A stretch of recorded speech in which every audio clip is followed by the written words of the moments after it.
I want to welcome everybody to the kickoff of our Pesach series, and a pleasure to bring back Rabbi Avrum Kowalsky, creative, original thinker. We'll be giving a three-part series beginning with Yosef and his dreams, parts, situations in Tanakh Paro with the 10 plagues. So for the next 3 Mondays at 11 a.m., 5 p.m. Next week, it'll be 6 p.m. in Israel. Next week, the clocks will be changed. There's nothing we can do about it. The confusion. And of course, at 1 p.m., 2 hours from now, Zev Elif will be giving his series on Making Pesach American. He's a historian of American history. And he's going to be talking about planters peanut oil and kitniyot and Pesach and the historical changes that went on. But that's in a couple hours. And now, pleasure to introduce Rabbi Kowalsky, who spent many years he grew up in New York, but spent many years in Baltimore. And they learned in there Israel for many years. I know was very close to Rav Yaakov Weinberg. It's a big Talmid Chacham, but practiced as a lawyer for, 35, 40 years, Avram. I don't know exactly how long. Practiced as a lawyer, a long time. And he made Ali, I'm sorry? Too long. And I made Aliyah in 2013, and he gives many shirim, the OU Center around, and he learns and he writes. So it's a pleasure to have him. And we'll be talking about Yosef's final dream. Bakasha, Rav Avram. Thank you very much. Okay, the first thing we all are familiar with this, I think. The rabbis tell us that the redemption from Egypt is a prototype for redemptions throughout Jewish history whenever, and even the final redemption will be somehow the experience from the emergence from Egypt is somehow a prototype for the ultimate redemption, which therefore causes us to want to study the redemption from Egypt to see how we can adapt it and extrapolate from it that experience to perhaps our own experience, which we should be zoche to live through the coming of the Messiah in short order. Anyway, the Torah tells us, "Laman tiskar es yom tzeitzcha mieretz Mitzrayim kol yemei chayecha." Perhaps that is the reason, one of the reasons, not the primary reason, but corollary reason that the Tzias Mitzrayim is to be remembered every day of our lives. We should remember that experience in order to draw from its lessons. And hopefully we will merit the great day when Hashem's name will be spread throughout the world and his knowledge will be spread. Kamayim layam achasim, like the waters will cover the sea, all over there will be the knowledge of Hashem. Okay, so in order to accentuate this experience of the Tzias Mitzrayim, and to also base my remarks on what I call Yosef's final dream, let us ask a series of questions. The Medrash tells us, and this is in source number 1. In the merit of 4 things were our ancestors redeemed from Egypt. Now, I'm sorry to interrupt you. I may have missed it, and I apologize. I don't have your source sheet, so if you send it to me now, maybe I just missed it. I'll try to post it. But in the meantime, if you want to share your screen, I apologize for that. They're on the website. I took them. Oh, they are on the website. Okay, I apologize. Happened. Okay, I will post it. Thank you very much. I apologize for that. That people do. I don't even know what goes on. Okay, I'm sorry. I'm very thankful to Pesach Rogoe because I couldn't figure out to do what you just asked me to do. So that I am technologically handicapped, unfortunately. So I wouldn't have been able to do what you asked. So I'm very happy that we found them. All right. Anyway, the Medrash says, and that's in source 1, that in the merit of 4 things did our ancestors achieve redemption from Egypt. Now we're familiar with always quoting this Medrash as having said 3 things, but you'll see that there's 4 things, and in fact, as to the 4th of Zuchus, there is a difference of opinion among various Midrashim. Okay, so let's take a look at that Medrash. The Medrash says, Omar Rabbi Elazar Akafar v'schus arba devarim nigalu al baseinu mitzrayim. In the merit of 4 things, our ancestors were redeemed from Egypt. Shaloshinu es shemam, they didn't change their names. Shaloshinu es lashonim, they didn't change their language. Vishalogolu mistarim. They didn't reveal secrets. What does that mean? They didn't reveal secrets. When Hashem tells Moshe to instruct the children of Israel to borrow klei kesef, klei zav, usmalos, utensils of silver, gold, and clothing from the Egyptians, the Jewish people did not reveal to the Egyptians that they were never coming back. So the Egyptians therefore extended these items to them as a loan. And had they told the Egyptians that they weren't going to come back, who knows how many of them would have made any loans to the Jewish people. And therefore, God would have been found short in his promise to Abraham that when the affliction of the experience in Egypt would end, they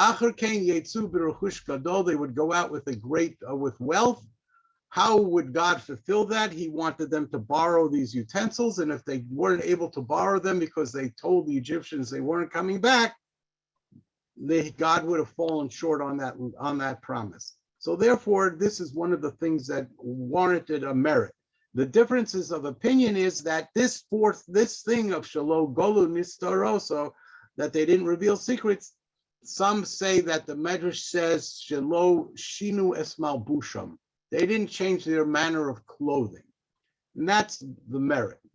And then finally, they were not promiscuous in any way, shape, or form. They didn't throw themselves at their Egyptian masters and try to curry favor through sexual offerings of their bodies, in a sense. So therefore, they were not wanton in matters of sexual behavior.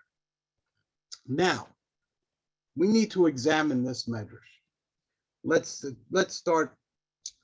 Okay, Shaloshinu es Shemam, Shaloshinu es Loshonam, Shalogolo Nistoros, or Shaloshinu es Malbusham, and Shalohoyu Prutzim Barayas. Now we can understand and we can appreciate the great restraint that the Jewish slaves, the Israelite slaves, evidenced by not being wanton sexually, because that maintained family purity. Had they assimilated, in a sense, into the Egyptian culture and intermingled with them in a sexual fashion, their legitimacy and bona fides as descendants of Yaakov and Avram, Yitzchak, and Yaakov would have been called into question. So this is a very, very powerful thing that they, from their perspective, maintained their family purity. However, all of the other three things or four things that we talked about, they need to be examined. For the Medrash tells us that when the Jewish people were at the crossing of the sea, that the angels complained to Hashem and said, why are you saving these Jewish people? Halolu of the Avodah Zarah, v'halolu of the Avodah Zarah. Both the Jewish people are idolatrous, or let's say the Egyptians are idolators. The Jewish people are idolators. Our tradition is that the Jewish people sunk to the 49th level of impurity. And, we maintain that had they sunk to the 50th, they would never have been redeemed. So here we're talking about a people that went to the very depths, that they were down at the lowest rung possible before they would fall into an abyss from which they could never extract themselves. Or even God could not extract themselves, because there was nothing spiritually worthy of redemption had they fallen to that last rung. So here we are, they're on the 49th rung. So what does it mean that they didn't change their names? They didn't change their clothing. They didn't change their language. Now, we all who have experienced the diaspora, unfortunately, we have witnessed many, many Yordim who have gone down from Eretz Yisrael into the diaspora, and they maintain their Jewish names, and we hear them speaking Hebrew, and we know that they're involved, God forbid, sometimes in drugs and in prostitution and in immoral behavior. In terms of ethical moral behavior, people are afraid to deal with Israelis many times because of their business practices. So we know that there is, that maintaining your name and you're maintaining your language is no protection against spiritual descent. So what was this greatness that God says, or the Medrash says in the name of Hashem, that these are the things that merited our redemption? So we may argue that these practices maintained their ethnic identity. That's how they maintained ethnic identity. They didn't change their names, their language, their clothing. But that's really not true. What maintained their ethnic identity? The yellow star they wore. That's what maintained their ethnic identity. And in this case, in Egypt, the fact that they were slaves. They couldn't decide one day to get up and walk like an Egyptian and talk like an Egyptian and dress like an Egyptian and walk out of their slavery and join the Egyptian society. The Egyptians kept them impressed, enslaved, indentured. They could not, they couldn't escape from themselves. They couldn't assimilate into the Egyptian culture and then say, okay, we're not going to be slaves anymore. We're going to deem ourselves Egyptians, or we're Egyptian citizens. We are not Jewish slaves anymore because we speak Egyptian, we dress like an Egyptian, and we have Egyptian names. Wouldn't have helped them. So they're maintaining their names and their language and their mode of dress did not protect their ethnic identity. The fact that they were slaves protected their ethnic identity. Similarly to what the Nazis, Yamach Shemam, did, they made the Jews wear yellow stars. The Jews didn't maintain their ethnic identity. The Nazis maintained their ethnic identity. And matter of fact, the Nazis even traced it back. If your great grandfather was Jewish, you were considered Jewish. So even if a person was not halachically a Jew, the Nazis deemed him a Jew. If a person was an Israelite in Egypt, the Egyptians maintained his identity because they wanted them to serve as slaves. So what is this? If these objects, Shaloshinu, Lashonam, Malbusham, and Shemam, did not protect their spiritual values because they sunk to the lowest level, it did not protect their ethnic identities either. So what was the merit of these things? Why are these things deemed meritorious? And let's take the question even further. None of these factors enter into halacha. There's no halacha to maintain your name, a Hebrew name. There's no halacha to speak Lashon HaKodesh or Hebrew even. There's no halacha, there's no specific dress. Despite what the Hasidim have adopted in the last, let's say, 200 years or so, or 250 years, there's no national mode of dress by the Jewish people. Yes, we have a klal, we have a principle that one should dress modestly, but there's no specific clothing style. A spodik or a kapato or a gartel or whatever you want to call it, there is no mode of Jewish dress that is mandated by halacha. And then let's take this question even further. Let's take a look at the Babylonian experience, where the Talmud was, the Talmud Bavli, the Babylonian Talmud was written in Aramaic, not written in Hebrew. The scholars of the Talmud, Rav Abaya, Rav Mori, Rav Papa, Bar Poda, Mar Zutra, their names are all Aramaic names. They're not Hebrew names. So there's no, they did not maintain the language. They did not maintain the names. They did not maintain, their clothing, because there was no clothing to maintain. And what is it? They didn't reveal secrets. What does that mean? So what is all this? What are we talking about? Why are these principles considered so meritorious that they were the reasons that we were benefited to have our redemption from Egypt? Okay, so that's really another question. That's all wrapped up in, I don't know how many questions that was, but let's put that aside. Those are questions. Let's go on with some more questions. Chazal tell us that in the final moments of the Jewish experience in Egypt, Moshe Rabbanu, the great leader of the Jewish people, busied himself with the bones of Yosef HaTzadik, of Yosef's bones. And there's a whole story about how he extracted them from they were sunk in the bottom of the Nile. He extracted them with a holy name, whatever that medrash means. The point is, here's the commander-in-chief. He is rallying this rabble group of people that never had an organized, that never acted in any organized fashion. They're coming with their children, with their pianos, with their bathtubs, and they're schlepping everything to get out of Egypt. And you can just imagine the balagan and the children are crying, and the old people are saying, slow down, and this one's saying, I can't carry this, help me. It was just one big balagan, and here's the commander-in-chief, the man who's in charge of organizing everything, and what's he doing? He's off looking for the bones of Yosef. Why didn't he delegate that? That's not something the leader should be doing. That's something, not even a lieutenant, maybe a captain or somebody lower. Why would Moshe Rabbanu be busying himself at this very moment when his leadership traits were in great demand, and here he is looking for the bones of Yosef? Well, let's put that question aside and let's go on to another question. At the end of the book of Yoshua, which is the first book of the Nevi'im Rishonim, the early prophets, so Yoshua ben Nun gathers the people of Israel to give his farewell address. He follows in the tradition first established by Moshe Rabbanu to make a farewell address, which ultimately George Washington introduced to the American society. But let's go back to Moshe Rabbanu gives a farewell address, which is basically a large part of Sefer Devarim. Yoshua ben Nun gathers the people in Shechem. Okay?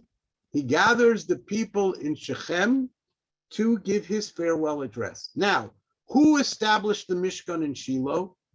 Well, Yoshua, of course, when the Jewish people crossed the Jordan, they transported the Mishkan. The Mishkan was portable. It could be disassembled and then reassembled. And so when the Jewish people crossed the Jordan River, they carried the Mishkan with them, and they first established it in Gilgal, which was their first resting place after they crossed the Jordan. And in Gilgal, it stood for 14 years. Those 7 years of war and 7 years of where Joshua divided the land amongst the Jewish people. Note that it took 7 years to conquer the 31 Canaanite city-states, but it took 7 years to divide the land among the Jews. That was probably a much more difficult battle for Yoshua. But anyway, he divides the land in 7 years, total 14 years. And then he moves the Mishkan from Gilgal to Shiloh. And he sets it up on a foundation of stone, and there it remains for 369 years. Okay, so this is the center, the epicenter of the Jewish people, the Holy Tabernacle, with the Ark of the Covenant, with the Mishkan, with the Mizbeach, with the menorah, all of these things that were fashioned in the desert by Moshe with Bezalel and Eliyav, and he brings them to Shiloh, establishes it in Shiloh. This becomes the center of the religious center of the people. Why does he gather the nation in Shechem for his farewell address? Why does he not gather them in Shiloh? Like when the Jewish, once the Beis Hamikdash was built, all of the national assemblies were basically in Yerushalayim. You don't go somewhere else, you go to Yerushalayim. Why would he go to Shechem to make his farewell address, specifically since he was the one who set up the Mishkan in Shiloh? So that's a question. That's the next question. Also is derived from the end of the book of Yoshua. It says, and I think this is of source number 2, in Perik Chof Dalid Pasuk Chof Tes in chapter 24, verse 29, which is all the way at the end of Sefer Yehoshua. It says, it was after these things, this matter. What was the matter? The farewell address in Shechem. After Yoshua concludes his farewell address, Vayomos Yoshua ben Nun Eved Hashem ben Meya ve'eser shanim, and Joshua, the servant of God, passes away at the age of 110. Vayikbru also, and Timnas Serach, they bury him in Timnas Serach, which is in the portion of Ephraim. Vayavod Yisrael as Hashem kol yimei hazakenim asher harichu yomim achrei Yoshua. Yoshua's profound influence on the children of Israel endured, and it endured so that they served God faithfully all the days of the elders who were peers of Yehoshua, but who outlived him. So they still were able to maintain complete fidelity to Hashem.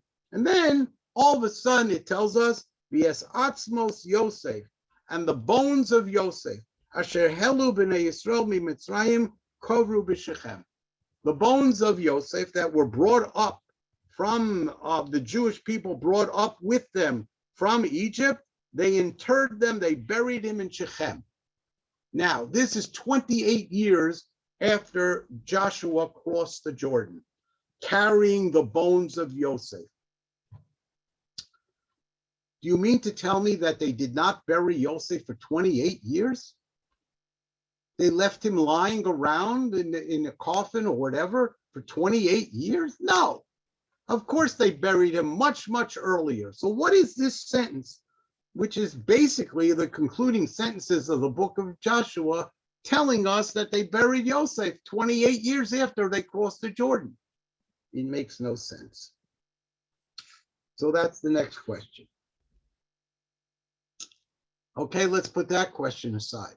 And let's go on to another question. See, this Pesach, when you're sitting at the Seder, you can ask all these questions. But anyway, in Parshas Vayigash, the Torah records for us, and I want to apologize that I did not include this in the source sheet. But take my word for this. You can go to Parshas Vayigash. It's chapter 47 in the Torah in Genesis, and you will see there 14 sentences. The Torah spends 14 sentences telling us about how Yosef bartered with the Egyptians for food. Now, there was a famine there was a 7 years of plenty in which Yosef gathered all of the excess abundant produce from the years of plenty, stored them away, put them away, because Yosef had foretold through the interpretation of Pharaoh's dream that immediately following the 7 years of plenty, there would be 7 years of famine. Okay, so now the 7 years of plenty are over. The people all gave their excess crops and foods to Yosef. He had them stored in storage warehouses. And now when the hunger struck, he's going to barter and exchange and sell that which was accumulated to the Egyptian people. So what does he do? First, we are told that the Egyptians paid for this excess food that they now needed because the famine had struck and they had no food. So they ended up exhausting all of their money. They basically spent all their money buying food. Then Yosef, they forced them to barter for the food in exchange for their livestock. When their stock of cattle was depleted, the people acquired food only by trade of their land holdings. They had to give up all their property, all of their land. And finally, after they gave up all their land, so they no longer had money, they no longer had livestock, they no longer had real estate. Now they were forced to indenture themselves to the Pharaoh in order to obtain food. All this wealth was delivered into the royal coffers. Yosef didn't take it for himself. He gave it over to Pharaoh. And then the Torah tells us a very odd thing. Only the property of the priest was exempted. Yosef, in his amassing of all of the wealth in exchange for food, exempted the priests from having to pay for their food. Rak ad masa kohanim, Yosef did not take their property. And the Torah tells us this on two specific occasions. If you look in those 14 sentences, twice the Torah tells us the lands of the priests were exempted. So the question becomes as follows. Number one, why does the Torah spend 14 sentences telling us about how Yosef, the financial wizard for Pharaoh, did all of this in order to enrich the coffers of the king? And also, why do we care if the priests were exempt, the priests weren't exempt? Who cares? What does this have to do with the eternity of Israel? Why do we worry about the priests, of the Egyptian priests? Okay, so let's put that question aside and go on to the next question. In the last sentence of Chumash Bereshis, of the book of Genesis, the Torah tells us, Vayomas, and this is in source number 3. Vayomas Yosef ben Meir ve'eser shonim vayisem ba'oram b'Mitzrayim. And Yosef dies at the age of 110. Notice Yosef and Yehoshua both lived for 110 years.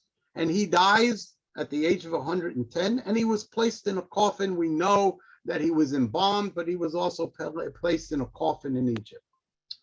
That's the end of the book of Genesis. In the first chapter of Shemos, in the 6th sentence, it says, Vayomas Yosef v'chol echa b'chol adorahu. And Yosef died with all his brothers and the entire generation. Now, obviously, Yosef did not die twice.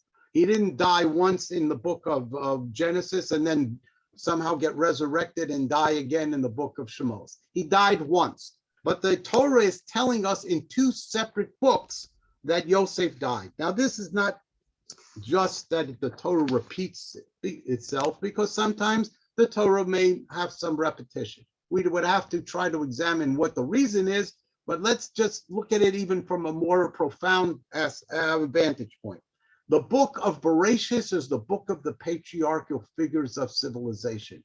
Adam, Noah, Shem, Terach even, of Abraham, Yitzchak, Yaakov, Esav, Yishmael. All of these patriarchal figures are referenced in the book of Genesis.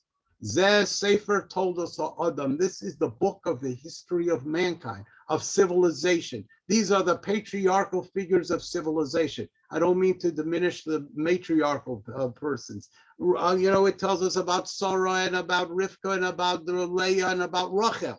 The matriarchal figures are all mentioned in this book. Yocheved. Okay, so we're talking about the patriarchal figures. Yosef dies amongst the patriarchal figures. Then Yosef dies amongst his brethren in the second book, in the book of Exodus. Vayomas Yosef v'chol echav, and Yosef dies together with his brothers. So on one hand, he dies as a patriarchal figure, and on one hand, he dies as a chieftain of one of the tribes, together with his other brothers.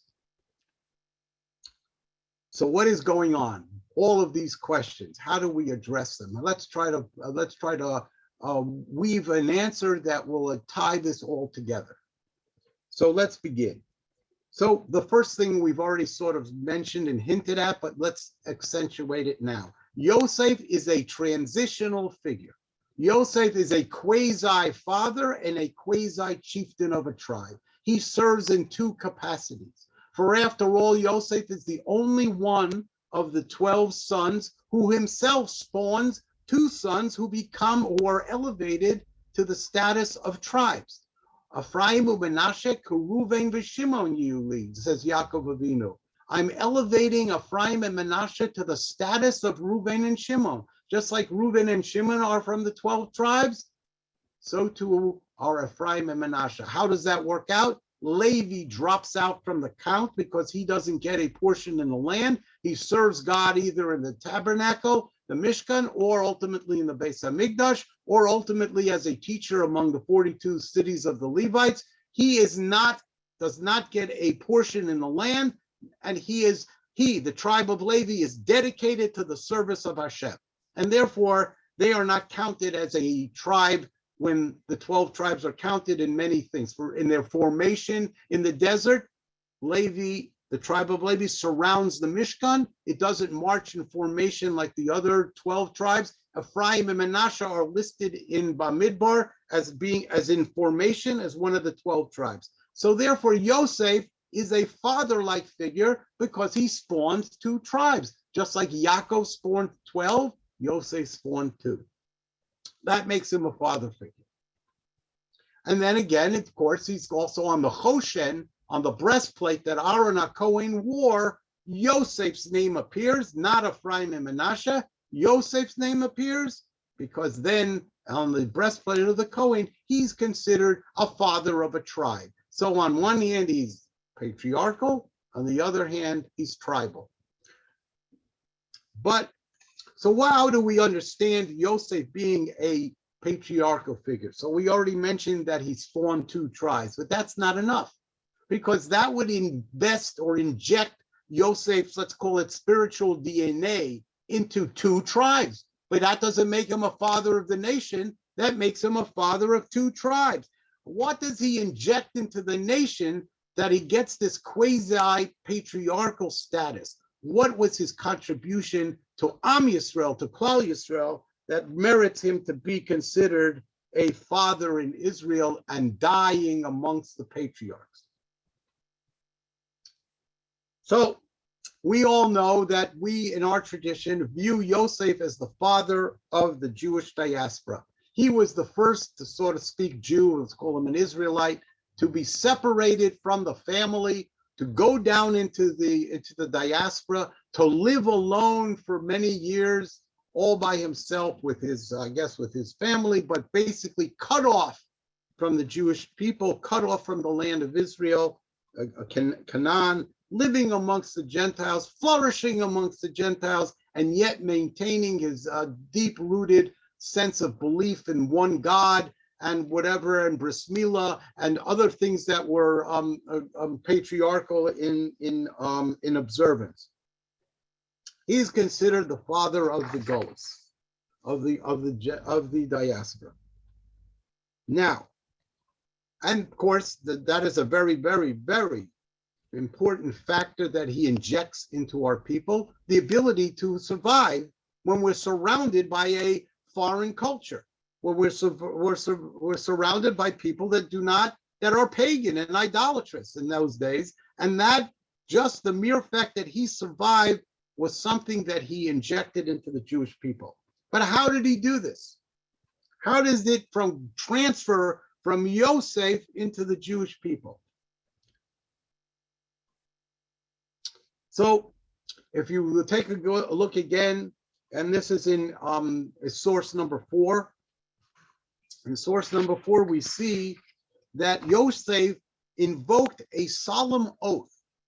It says, Vayashba Yosef es bnei Yisrael, and Yosef imparted or invoked a solemn oath with the children of Israel. And he said to them, Pakod yivkod Elokim eschem, God will certainly remember you, V'halisem es atzmosai mizeh itchem, it's cut off, and you should take up or carry up my bones with you on the way to Israel. Okay, so what did Yosef impart to the Jewish people? The promise, the godly promise that we, the Jewish people, would be redeemed from, the hardships and the bondage and the travail that afflicted us in Egypt. We will get redemption. This is what the Jewish people, this is what the Jewish people remembered. How do we know the Jewish people remembered this? Because we know from the experience of Moshe Rabbanu.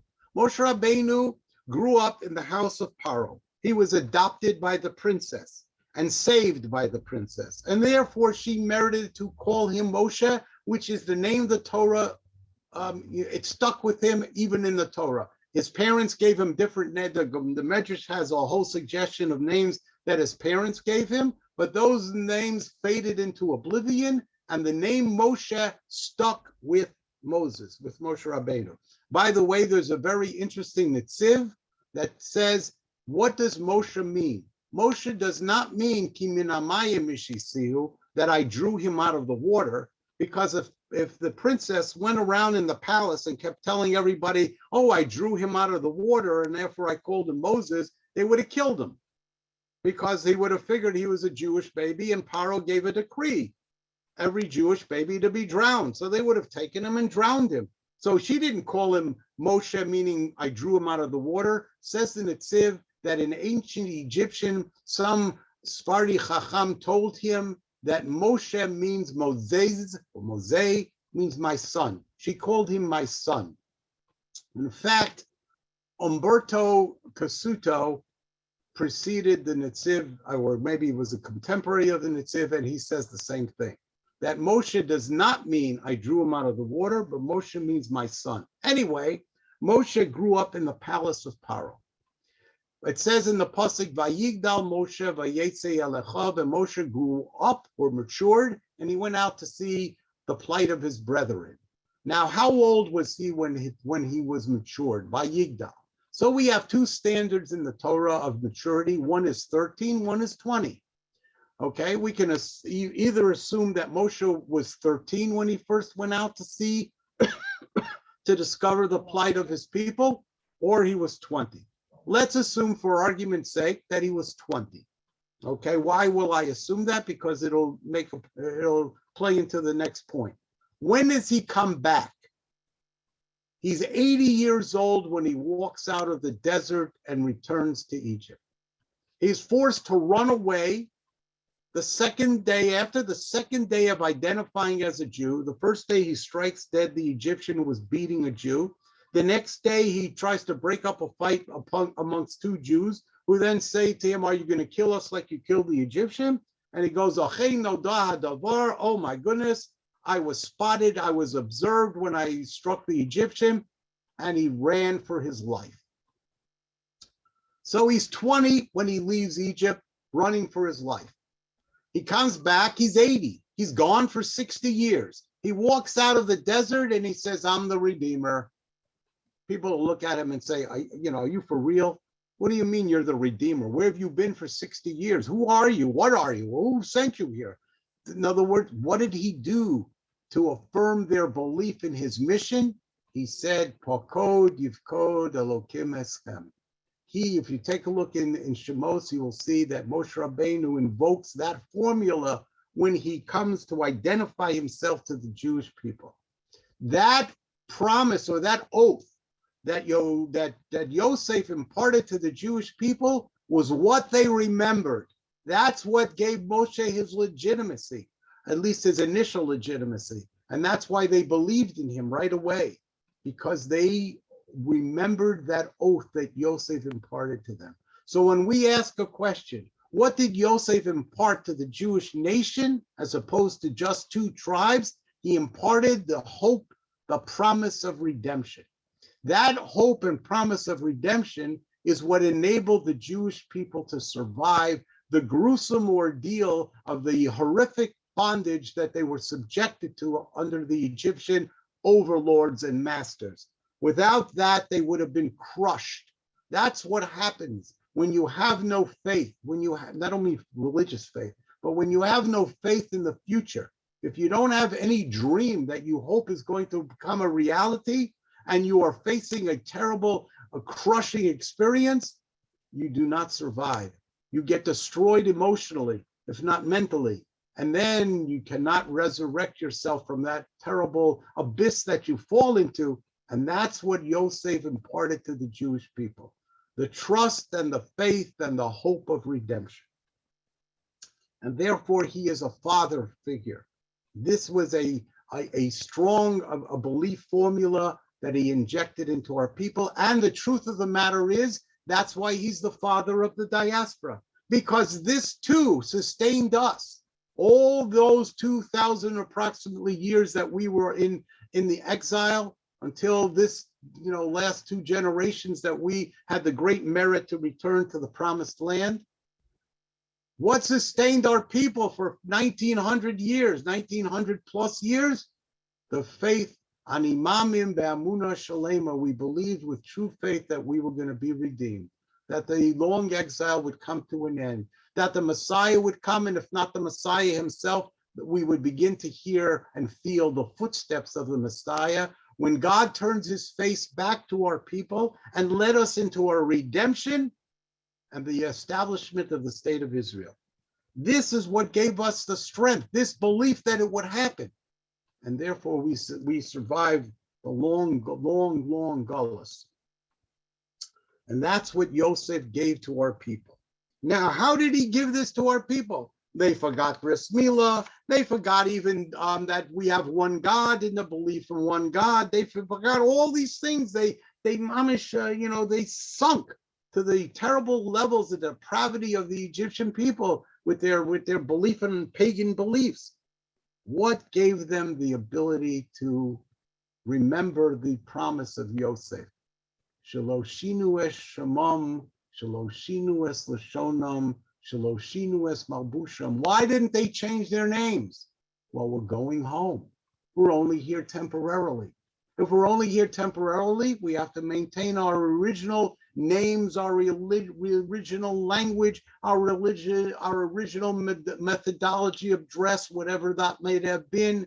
And therefore, if we use these things to keep us, keep alive the fact or the notion that we are going to be redeemed, the hope that we are going to be redeemed, therefore we don't change any of these things. So what the Midrash is telling us is, because we believed in the redemption and we kept that hope alive, we merited redemption. It's not that we got, a big a gold star, we have now all these points because we remembered these things. No, it was that these things kept alive the promise of redemption.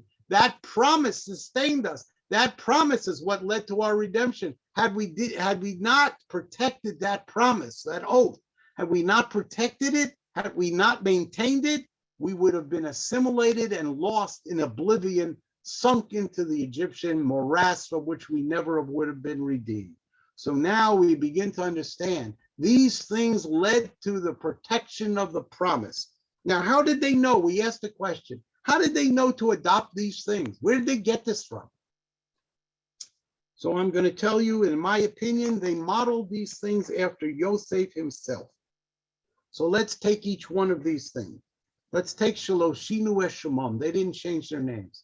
Now we know that when Yosef rose up in the eyes of Paro, and Paro installed him, let's call him as his prime minister, his second in command, the chancellor, whatever else, whatever title you want to give him, Paro said to him, I'm going to call you Tzafnas Paneach, which means revealer of the hidden, because you revealed to us, to the Egyptian people, the future of the famine and the way to protect ourselves from the famine. So you are a revealer of the future. Therefore, you're going to have a name, whatever the Egyptian equivalent is of Tzafnas Paneach. Okay? And if Ruthie Shane is listening, she has a great chiddush in this. If you ever want to hear her give a little, a lecture on what this Tzafnas Paneach mean, it's very, very worthwhile to hear her pshat, her explanation. But even so, Paro gave him an Egyptian name, bottom line. What does Yosef do 3 or 4 sentences later? He calls his sons Menashe ki Menashani Elokim. He calls his son Ephraim ki Ephrani Elokim. He gives them Hebrew names. He doesn't give them Egyptian names, notwithstanding the fact that Paro told him, abandon your Hebrew name, adopt the name Tzafnas Paneach. We'll no longer call you Yosef. We're going to call you Tzafnas Paneach. But Yosef doesn't succumb to that. He decides that he's going to retain the Hebrew names to his sons. So therefore, when the Jewish people were modeling themselves after Yosef in order to protect the promise and the hope and the anticipation of redemption, they don't change their names. Now they don't change their language. How did they know not to change their language? Well, when Yosef is talking to his brothers and accusing them of being spies, the brothers started mumbling among themselves and saying, oh my goodness, you know why this is all happening to us? We did not hear the cry of our brother B'hischaneno Eleinu when he cried out to us from the pit and he begged us not to do this to him. That's why this is happening to us. We were deaf to his pleas, and now it's coming full circle to haunt us. We are being accused. We accused him. Now we're being accused, and look what's happening to us. And Yosef has to excuse himself. And he starts to cry. He goes to private quarters and he cries. How did Yosef know what they were saying? Because he knew Hebrew, of course. He knew Lashon HaKodesh. But then how did he converse with them? So it says, V'lo yadu, they didn't know that Yosef understood them because Hamelitz beinosam, there was an interpreter that interpreted between them, between the brothers, and between Yosef. And this interpreter knew Hebrew. Says Rashi, who is this interpreter? The answer Rashi gives us, it's Menashe, the son of Yosef. Yosef taught his sons Hebrew. How did he teach his sons Hebrew? Because at home they spoke Hebrew. So therefore, they said, Shaloshinu es lashonom. We learn from Yosef that we do not change our language. Okay. How do they know that they should keep their mode of dress? So when Yosef reveals himself to his brothers, he tells them, go back and bring down Papa, bring down our father. Is Yaakov still alive? Please hurry up home. Al tirgezu baderach, do not delay, do not shmai around, don't go sightseeing, go straight home and bring our aging father down to Egypt, right? So what does he say? And don't worry about bringing your pianos and your big, your furniture. Kuv kol ha'aretz lefanecha. I will give you everything you need. I will give you food. I will give you furniture. I will give you a place to live. I will give you everything. And you don't have to bring anything back with you. Everything will be here. Hey, by the way, here's suits of clothing. Schlep them to Canaan and then schlep them back down here again. What do they need suits of clothing for? He just told them, I'm going to give you everything. I'm going to supply you with all your needs. Why would he have to tell them to take these clothes back up to Canaan and then bring them back down again? A useless task, a useless gift. Just to what? I don't know if they had the 50-pound weight limit in their suitcases, but why would he want them to carry all this up to Canaan and then have to bring it back down again? You know what he said? You know what the mode of dress of the Egyptians, the men of the Egyptian people, how did they dress? They wore breeches from their knee to their waist. He said, I'm not going to be able to convince Yaakov Avinu to come down to Egypt if everyone's going to dress like the Egyptians. He's not going to want to come and be so immodest in his clothing. Therefore, send him up this clothing and show him the royal clothing that I will provide, and convince him that this will be the mode of dress of our family in this land. I, the chancellor, am giving him this mode, this style and this dress. This is the dress they will wear. This is the clothing they will wear. And therefore, he gave them clothing. Shaloshinu es malbusham. They didn't change their clothing. How do we know shalogolu nistaros? That they did not, where did they learn not to reveal secrets? So when Yosef reveals himself to his brothers, it says in the pasuk, V'hakol nishma beis paro bo'u ache Yosef. The rumor went out, the voice was heard, people began to talk. You know who came to Egypt? The 10 brothers of Yosef, or the 11 at that point. The brothers of Yosef are here. Now, that was like an astounding revelation to them. Whoa, you know who these 11 strangers are? They're none other than the brothers of Yosef. But they should have figured this out themselves. Here comes 10 people down. If they knew the story that Yosef would jump by his brothers, stripped of his multicolored garment, thrown into a pit, extracted from the pit, sold into slavery, and now he's the chancellor of Egypt, and along come 10 strangers from Canaan, and all of a sudden he accuses them of being spies. Why would he accuse them of being spies? They had no FBI report on them. Why would they be considered spies? What made him think they were spies?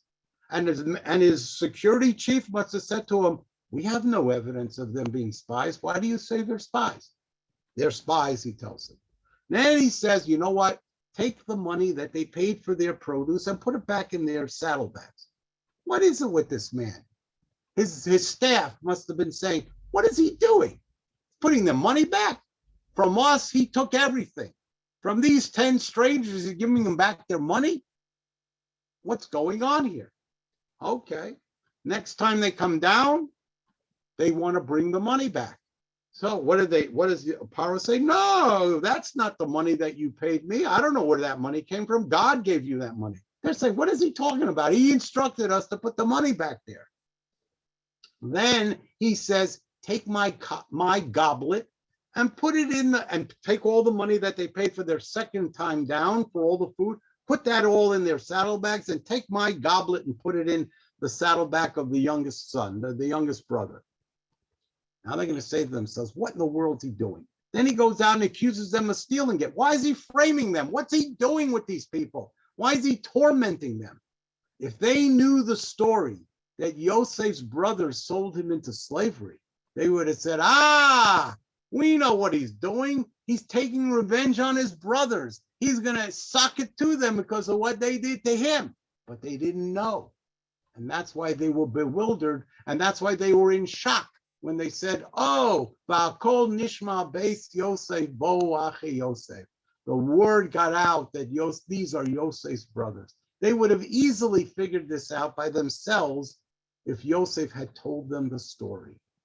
But we see from here that Yosef never told them his history of how he became a slave. And therefore, they learned not to reveal secrets so that when they left Egypt, they could enable HaKadosh Baruch Hu, in a sense, you might say, to fulfill his promise that they would not have any, they would have wealth at the end of their sojourn in Egypt. So all of these things that they adopted because they modeled themselves after Yosef was to protect the oath, the solemn oath of Pakod Yivkod Elokim Eschem. And that's what gave them the strength to survive the terrible bondage. And that's what also merited it that they should be redeemed by Hashem. Okay, now we ask the question, why, by the way, just notice this. There was 7 years of plenty and then 2 years of famine. At the end of the second year of famine, Yaakov comes down to Egypt, and our Midrash, the Midrash tells us the famine ended. When Yaakov entered Egypt, in the schus of Yaakov Avinu, the last 5 years of the famine ended. There was only really 2 years of famine. So now let us think. Yosef is our father. He's implanted us how to survive in the Golus and to never lose faith in redemption, to always have hope, and that hope sustains us. There's another thing that Yosef implanted to us, and that is a negative trait that he demonstrated, and that too we learn from our ancestors. Now, you know that there's a very famous comment of Rav Shamsh of Feudal Hirsch on when it says, Vayigdalu HaNeorim, when that Yitzchak raised the twins, Yaakov and Esav, he treated them equally. And Rav Shamsh of Feudal Hirsch says he violated Chanoch Lenar Api Darko. You have to teach each son, you have to teach each of your children, sons and daughters, in accordance with their strength. You have to assess, their acumen. You have to assess their you have to see if they have attention deficit. You have to see if they are, highly strung. You have to do a total assessment of your children so that you can teach them in the method that's most appropriate. And Yitzchak did not do that for whatever reason, and therefore Rav Shamsh Hirsch is critical of Yitzchak. And what does he say this for? So we should learn how to act properly. The Gemara says, "La'olam al yishana odom b'banav bein abonim." You should never treat one child demonstratively better than you treat your other children, because that engenders jealousy, and because of that jealousy, niskalgulu avoseinu leMitzrayim. We ended up being catapulted down into Egypt because Yaakov Avinu favored Yosef with the multicolored garment. So we learn negative things from our ancestors too. So let's ask this question. How is it possible that Yosef saved the entire population of Egypt from starvation? Okay? Malnutrition, okay? Their children would have been, who knows, deformed and wasted away had they not have food. And then, within a short period thereafter, they're drowning infants. They're drowning infants. It's terrible. I mean, you know how callous you have to be. Not just callous, you know how much hatred you have to have for the children of Israel to drown infant babies. Where did they get this hatred from? So now let's go back to this parsha of Vayigash, and let's re-examine those 16 sentences. And let us ask a question. Would Avram Avinu have sold food to people who came down the pike, straggling coming out of the desert, walking on these highways, thirsty, hungry, tired? Would he have said, okay, how much money do you have? Let me have all your money. Oh, you don't have any money? I'll take your camel. You don't have any camel? I'll take whatever else you had. Would Avram Avinu have treated people this way?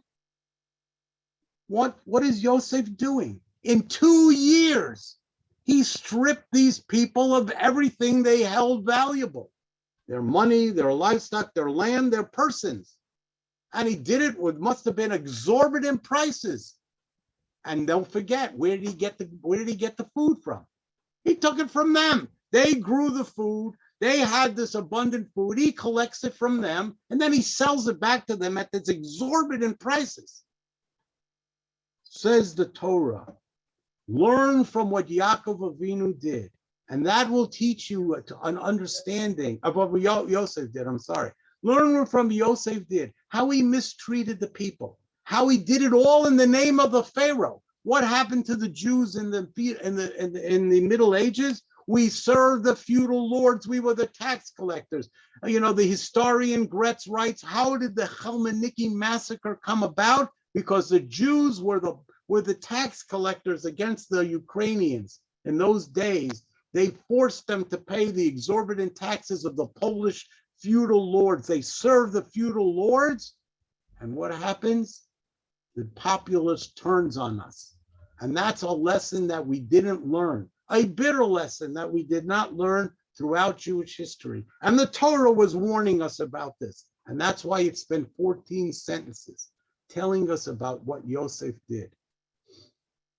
Not only that, but the Torah wants us to learn what not to do. And therefore it taught us these things. That's what you do not do if you don't. And one more little point. What did we do? Of course, we served the feudal lords, and we bribed the priests. We bribed the priests. One of the keynotes that we recite on Tisha B'Av is the story of, I forget what community, somewhere in Alsace-Lorraine, that went into the bishop's castle in order to seek protection from the Crusaders.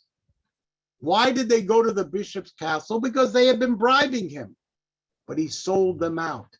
Says the Torah, Rak ad masa Kohanim. Yosef exempted the Kohanim. Now let's get to another question. How long comes Moshe, takes his staff, throws it down in front of Paro, and it turns into snakes. And then there's this great battle. Who is more powerful? The gods, multiple gods of the Egyptians, or the God of Israel? The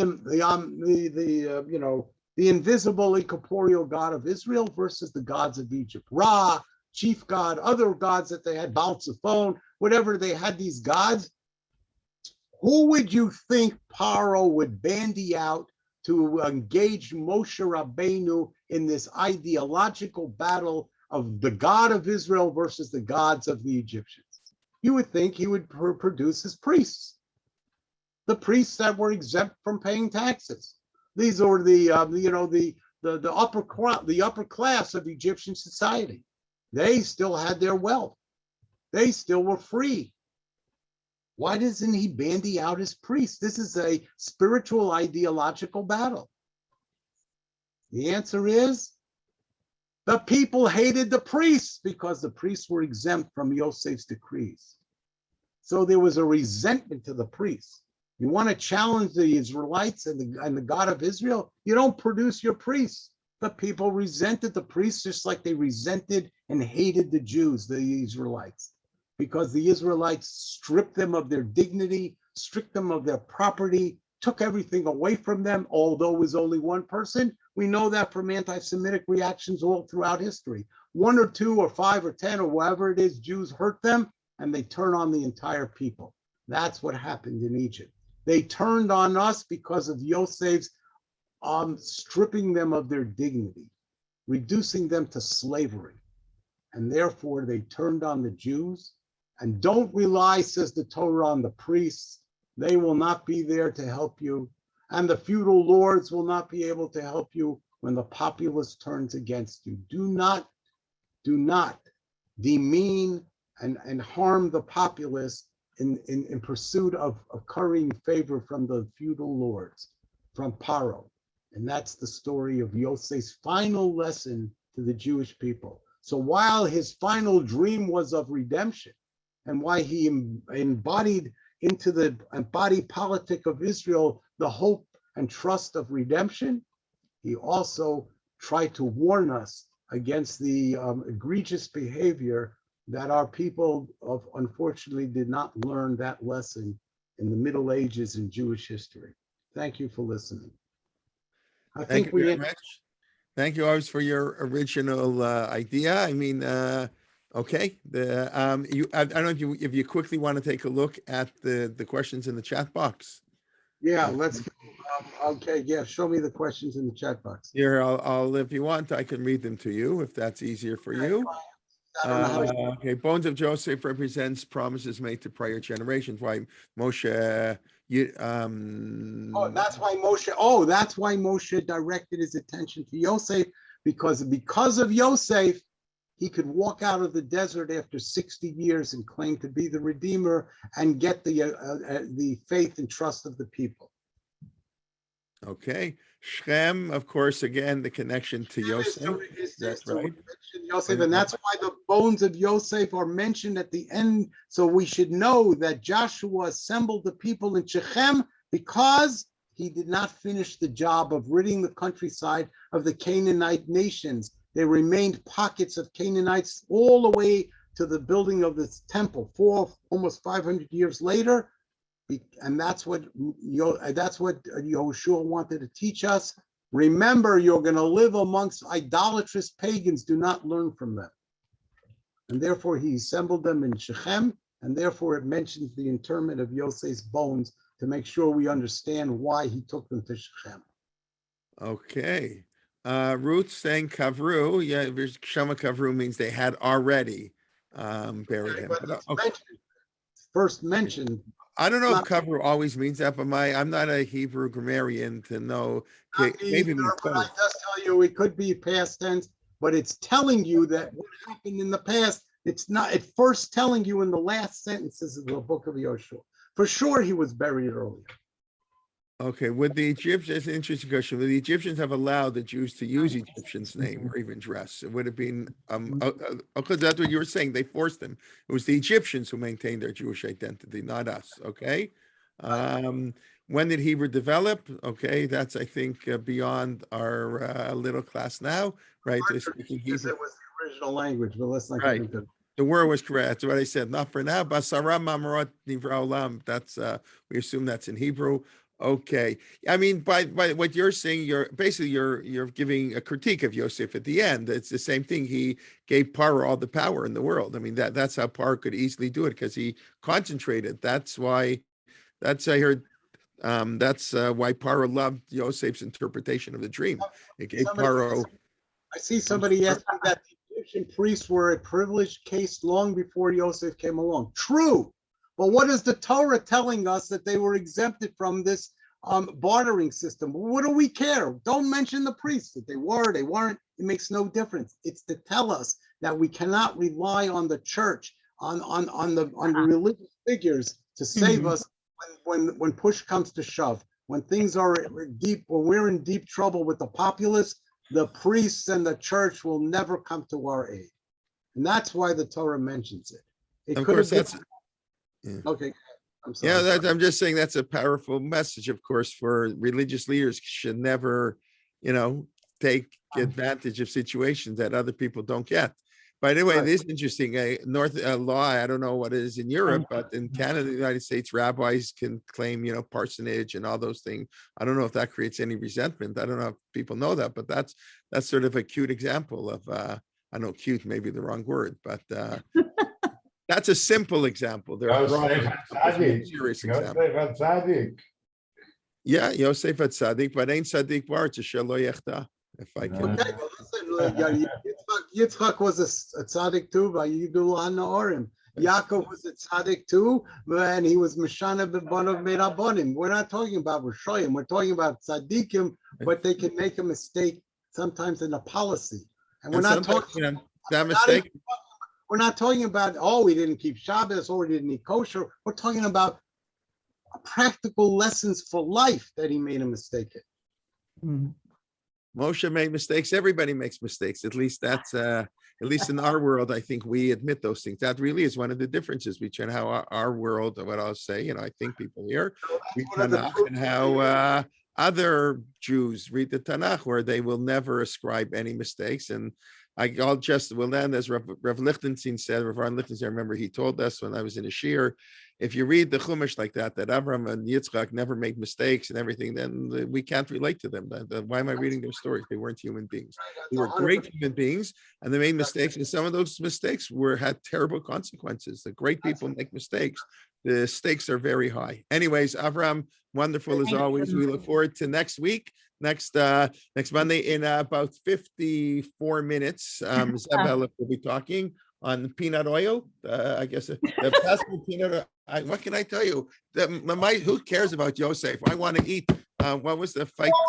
Quinoa. I want quinoa and Pesach. That quinoa. So he's going to be giving sushi. All the things here, right? So he'll be discussing basically development. I have to go to my granddaughter's. I can mute everybody. Okay. Anyways, that's a 1 o'clock. Everybody. I'm sorry. Rabbi Kowalsky. An hour later. Rabbi Yes. Kowalsky, I wanted to tell you that I knew your father very, very well. Allah Shalom. We were Kew Garden Hills, and you guys were Hillcrest. And he was very close with my parents, Mark, Eugene, and Jean Gluck. And I heard you a lot at the OU building maybe 8 years ago. We enjoyed the class very much. Thank you. Very much. Thank you. Marvelous. Thank you, Bakasha. We'll see you soon. Of course, Mark Shapiro's class tonight at 8:30. We're ongoing class, The Rise of Rabbinic Response to Reform. Tomorrow, Rachel Sharansky. It's not officially part of the Pesach series here, but continuing talking the ins and outs of freedom, Sefer Shmot, and then Alex Israel and Eliyahu. And then we continue Wednesday. Ari Mermelstein will be giving a series on Pesach also. And we look forward to learning with you. And okay, invite a friend, as I always say, and we can see you in 52 minutes. Okay, I think I will turn off. Thank Rabbi, you. Okay, thank you, Rabbi, and all Friday the best. morning. Thank you very much. Right, yeah, I'll be giving my share on Friday morning. All the regular No, share no. will be. Friday morning, Yasha Koach. It was very lovely.